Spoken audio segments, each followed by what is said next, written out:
দেখি আপনার ইসলামিক জ্ঞান কতটা। চারটির মধ্যে কয়টি সঠিক উত্তর দিতে পারেন কমেন্টে জানাতে ভুলবেন না। প্রশ্ন ১। কোন নবী প্রথম কাপড় সেলাই করা শেখান?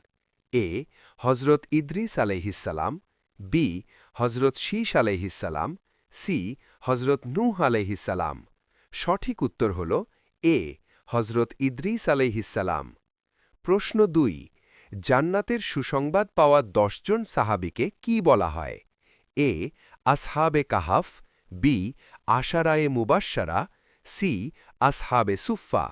সঠিক উত্তর হল বি আশারায়ে মুবাশশারা। প্রশ্ন ৩। পবিত্র কোরআনের কোন সূরায় বিসমিল্লাহ ২ বার আছে?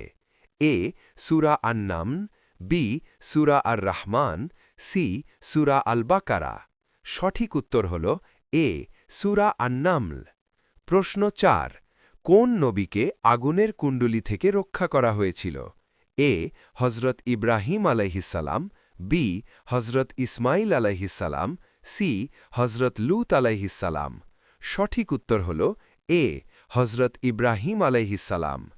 ইসলামিক জ্ঞান ছড়িয়ে দিতে ভিডিওটি লাইক ও শেয়ার করুন। নিয়মিত এমন ভিডিও পেতে সাবস্ক্রাইব করে সাথেই থাকুন এবং আপনার কয়টি উত্তর সঠিক হয়েছে তা কমেন্টে জানান।